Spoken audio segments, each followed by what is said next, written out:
روزی سوم است که در روسیه بیش از 40,000 گرفتاری کووید 19 ثبت می شود. هفته غیرکاری در روسیه روزی دوشنبه آغاز شد. ویروس در 24 ساعت گذشته بیش از 1000 نفر را کشته است.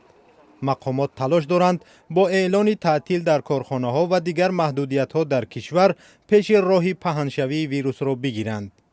در مسکو که از 28 اکتبر قسما محدودیت جاری شد، روز دوشنبه بیش از 7000 گرفتاری کووید 19 ثبت نمودند. افرادی از 60 ساله بالا که واکسینه نگرفتند باید 4 ماه در خانه بشینند. مرکزهای سودا به جز داروخانه ها و مغازه خوراکواری تا 7 نوامبر بسته میمانند. با وجود این همه هشدارها، خیابان‌های مسکو مثل روزهای پیش پرآدم بود.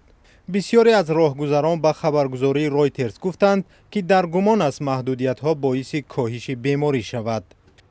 من فکر میکنم که تماما کمک نمیکند. عموما باور ندارم که چنین محدودیت چیزی را دیگر کند. در هفته غیرکاری آدمان کار میکنند. به فکرم اگر واقعا همه در خانه شیند به جای نروند، چی طوری ما میدانیم مثل مصر، ترکیه، دبی و مالدیو شاید تاثیر رساند. باز نمیدونم.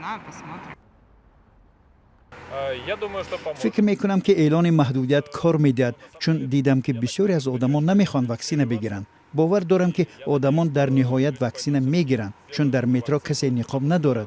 بسیاری ها مثل رفتار میکنند که گویا ویروس وجود ندارد.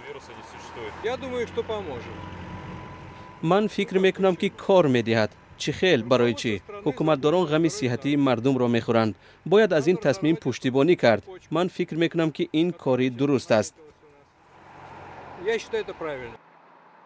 سرگئی سابیانین شهردار مسکو روز یکشنبه گفت که واکسینه‌گیری میان اهالی در قیاس با ماه اوگوست 4-5 برابر افزایش یافته است.